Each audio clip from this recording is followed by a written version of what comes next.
Good morning guys, we are back here in Thailand. We are here at Bangkok at the Convenient Park Hotel. And meron kaming conference natin so dito kami nag-stay for a while before going to hotel. Napakita ko lang sa inyo guys yung pagkain dito. Ilibot ko kayo maya maya. Natin dito, ito yung mga palaman nila. May mga jams, butter, and then they have bread. Pwede ka rin mag-toast dyan. Nandito naman yung veggies, ham, sausage, and then yung mga appetizer nila, peanut. Ito hindi ko alam pero masarap naman siya. Sausage. And the salad section. Ito yung mga gulay. Yan. Tuna. Dressing.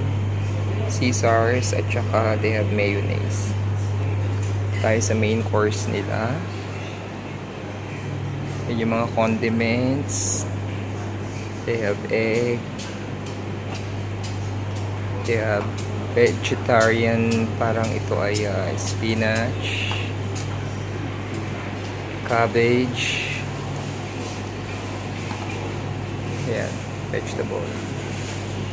Chicken, na para siyang adobo.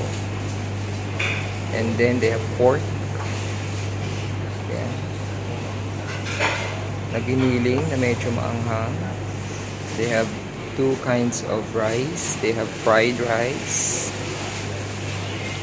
Fried rice. And then they have their plain rice. Tapos nandito yung mga plates. Yan. Yan. And then they have their fruits. Rambutan. Their watermelon. Yan.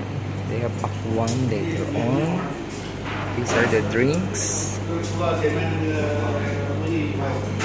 Iced tea, water, and orange. Ang kanilang cereals,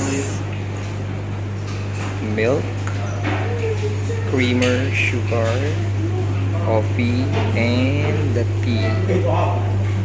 So yan guys, mga food that is available. So yun guys, yung mga food. If you happen to visit Thailand, pwede kayo dito sa Convenient Park Hotel na to, na ang overnight na sa mga 1,000 plus lang. And you have a lot of food pwede nyo kainin. So